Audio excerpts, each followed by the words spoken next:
નમસ્કાર દર્શકો, તમે જોઈ રહ્યા છો કેપી ન્યૂઝ 29। આજે આપણે વાત કરવા જઈ રહ્યા છીએ અમદાવાદમાં થયેલા ભયાનક પ્લેન દુર્ઘટનાની એક એવા કેસ કે જે હવે માત્ર ભારત સુધી સીમિત રહ્યો નથી, પરંતુ આંતરરાષ્ટ્રીય સ્તરે ચર્ચાનો મુદ્દો બન્યો છે। અમદાવાદમાં થયેલા ભયાનક પ્લેન દુર્ઘટના કેસે ફરી રાજકીય અને ન્યાયિક ચર્ચાને જન્મ આપ્યો છે। અમેરિકન એવિએશન એક્સપર્ટ માઇક એન્ડ્રુની અમદાવાદની મુલાકાત લીધી। અમેરિકન એવિએશન એક્સપર્ટ માઇક એન્ડ્રુએ એએઆઈબી અધિકારીઓની યુએસ યાત્રા પર ઉઠાવેલા સવાલ અને સુપ્રીમ કોર્ટની મહત્વપૂર્ણ ટિપ્પણીઓ, આ તમામ બાબતોની માહિતી માટે જોતા રહો KP news 29। Ahmedabad plane crash, શું છે આખો મામલો? અમદાવાદમાં બનેલા આ પ્લેન ક્રેશ દુર્ઘટનાએ સમગ્ર દેશને હચમચાવી દીધો હતો। ઘણા લોકોના જીવ ગયા અને પરિવારો પણ બીખરી ગયા હતા।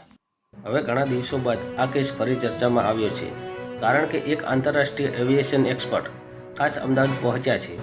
અમેરિકન નિષ્ણાત માઇક એન્ડ્રુ અમદાવાદમાં કેમ આવ્યા? આંતરરાષ્ટ્રીય સિવિલ એવિએશન એક્સપર્ટ અને વકીલ માઇક એન્ડ્રુ ભારત આવ્યા। તેમનો ઉદ્દેશ્ય હતો કે દુર્ઘટનાના મૂળ કારણ સુધી પહોંચાડવામાં પીડિત પરિવારોની મદદ કરવી। તેમણે ભારત અને યુકેમાં પીડિત પરિવારોને મળીને તેમને ન્યાય આપવાની ખાતરી પણ આપી છે।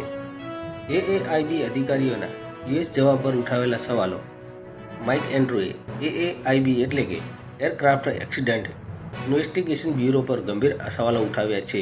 તેમણે કહ્યું હતું કે એએઆઈબીના અધિકારીઓ અચાનક અમેરિકા ગયા છે। જો મામલો ટેકનિકલ ન હોત તો ફોન કે ઓનલાઈન રીતે પણ વાત થઈ શકતી હતી। આનો અર્થ એ છે કે તપાસમાં કંઈક મોટું બહાર આવ્યું છે। આ નિવેદન પછી સમગ્ર મામલાએ નવી દિશા લઈ લીધી હતી। દુર્ઘટનામાં મૃત્યુ પામેલા પરિવારોને ન્યાયની આશા, દુર્ઘટનામાં સ્વજન ગુમાવનાર પરિવારોનું કહેવું છે કે તેમને ટાટા તરફથી 1 કરોડ અને વધારાના 25 લાખની મદદ મળેલ છે, પરંતુ તેમનો મુખ્ય પ્રશ્ન હજુ પણ એ જ છે, આ દુર્ઘટના કેમ થઈ? પરિવારો આજે પણ સંપૂર્ણ સચ્ચાઈ જાણવા માગે છે।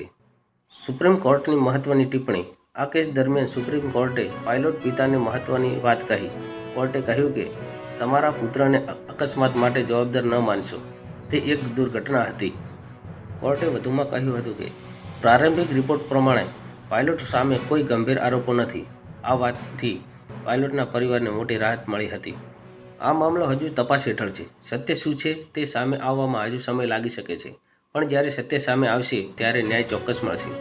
તમને શું લાગે છે? તમારો મત કોમેન્ટમાં જરૂરથી લખજો। વિડીયો પસંદ આવ્યો હોય તો લાઇક કરો, શેર કરો, ચેનલને સબસ્ક્રાઈબ કરજો। જય હિન્દ, જય ભારત।